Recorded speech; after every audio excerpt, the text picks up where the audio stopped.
si l'État américain ne négocie pas en tant qu'État, les gens qui partent dans des pays en guerre souscrivent généralement des solutions assurantielles qui, en cas de problème, kidnapping, extorsion, disparition, font intervenir des entreprises privées, dont la mienne, et à ce titre, je suis négociateur. Lorsque M.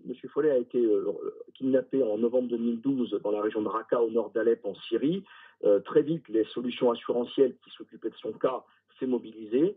Les homologues négociateurs ont commencé à mettre en place des courroies de transmission et des liens de communication avec des sources, des indicateurs, des fixeurs. Nous avons donc bien suivi l'évolution du cas de James Follet, les différents endroits ou les différentes informations que nous avions. On nous disait qu'il pouvait bouger de place. On nous a parlé d'un centre de détention près de Damas, puis de nouveau de la région de Raqqa, qui semble être celle qui était connue par les services de renseignement, puisqu'on apprend aujourd'hui que les États-Unis avaient tenté une libération de dernier espoir cet été dans la région de Raqqa.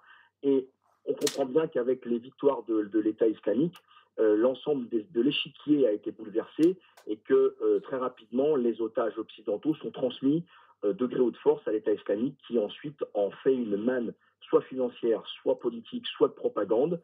Et malheureusement, plus on monte dans ces groupes extrémistes, moins on a de chances d'arriver à négocier quoi que ce soit, parce que ces gens-là, au bout d'un moment, ne veulent pas négocier, ils veulent juste tuer des gens vivants devant une caméra pour faire un effet levier sur la propagande et sur leur crédibilité. Le fait que vous, société privée, interveniez pour tenter de négocier la libération de James Foley à l'époque, est-ce que ça veut dire que James Foley a été complètement abandonné par l'État américain? Encore une fois, la culture anglo-saxonne est ultra-libérale, donc les gens souscrivent des solutions assurantielles privées et l'État, bien évidemment, surveille, écoute, demande ce qui se passe, se tient informé. Le FBI est sollicité sur tous les cas d'enlèvement de kidnapping à l'international, mais vous imaginez bien qu'il y a une cellule institutionnelle qui suit ça de très très près et qu'il y a forcément à un moment ou à un autre des passerelles qui se situent au plus haut niveau.